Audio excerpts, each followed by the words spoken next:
some people might not have seen volume eating before, and we've talked about macros. And so macros is obviously counting the energy that the The food will give protein, you. carbs, and fats, as Yeah, well as the energy intake. Yeah. exactly, right? So how it gives you energy in the body, what those macronutrients are used for, and then the overall energy consumption.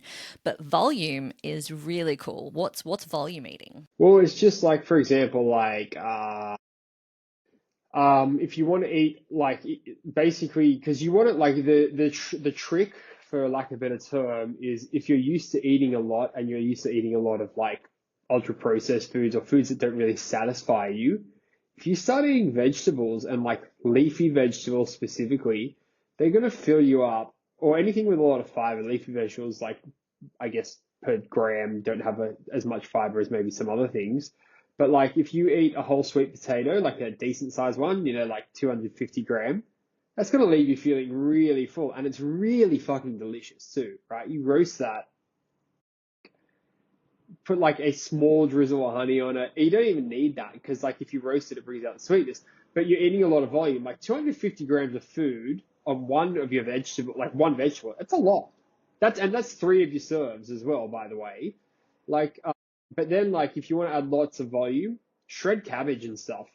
And like people might go, oh, cabbage gross. But like what I'm getting at is like it doesn't matter. Like shred something leafy, shred it, because then it'll like look like it's bigger. And by the time you eat it all, you're just going to be like, wow, I just ate a load.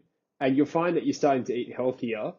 And therefore it's filling, and it's also like you're getting micronutrients which you probably previously weren't getting in many of, and you're just going to feel a lot better.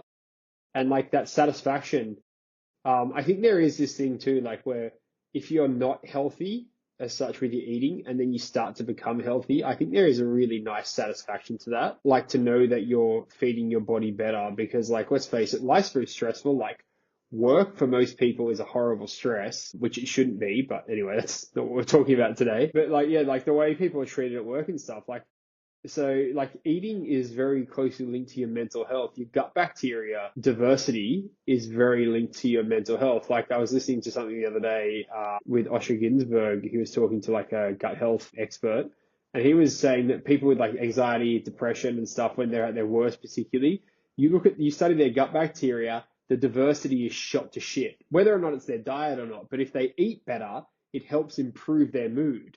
Doesn't mean it's going to make your anxiety and depression necessarily disappear, but it's not going to make it worse. It's probably going to help it.